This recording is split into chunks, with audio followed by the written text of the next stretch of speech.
Chairperson Begum Khaleda তিনবার প্রধানমন্ত্রী, সাবেক বাংলাদেশের বহু গণতন্ত্র শহীদ প্রেসিডেন্ট জিয়া রহমানের স্ত্রী, বিএনপির ভারপ্রাপ্ত চেয়ারম্যান জনাব তারেক রহমানের আম্মাজান, আমাদের সকলের গণতন্ত্রের মানুষকন্যা, আমাদের আপসীর নেত্রী বেগম খালেদার মৃত্যুতে আমরা সাতক্ষীরা জেলা থেকে আমরা গতকাল 4টা এখানে বসেছি। এখন এত মধ্যে আছে আমরা জানাজার নামাজ পড়বো। ইনশাল্লাহ আমরা নেত্রীর শেষ বিদায়টার জন্য আমরা ভালোভাবে জানাজার নামাজ পড়ার জন্য আমরা ভালোভাবে মাটি দিয়ে যেন আমরা ফিরতে পারি।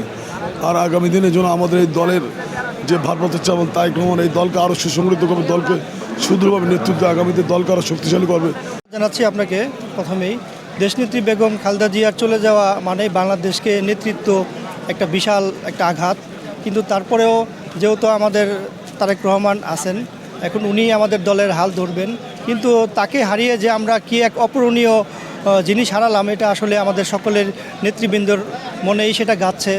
আসলে আমরা চাই বেগম খালেদা জিয়া যেভাবে দেশ পরিচালনা করতে চেয়েছিলেন, তার পরবর্তী উত্তরসূরি সেভাবে এই দেশ পরিচালনা করবে এই প্রত্যাশা রাখছি। এবং বেগম খালেদা জিয়াকে আল্লাহ তাআলা জান্নাতের উচ্চ মাকাম দান করুক এই দোয়া করছি। আল্লাহ তাআলা উনাকে যে মর্যাদা দিয়েছেন এটা আসলে নিঃসন্দেহে এক বিশাল পাওয়া। কারণ আজকের এই জনসমাগমই বলে দেয় যে তার প্রতি, তার দলের প্রতি মানুষের ভালোবাসা কতটুকু। আসলে বেগম খালেদা জিয়া চলে যাওয়াতে বাংলাদেশ তার এক অপূরণীয় নেতৃত্ব হারিয়েছে, কিন্তু তার দোয়া রয়েছে বাংলাদেশের প্রত্যেকটা মানুষের প্রতি। এবং উনি সবসময় আপোষহীন ছিলেন, আপনারা নিজেরা সবাই জানেন। উনি কখনো অন্যায়ের সাথে আপোষ করেনি।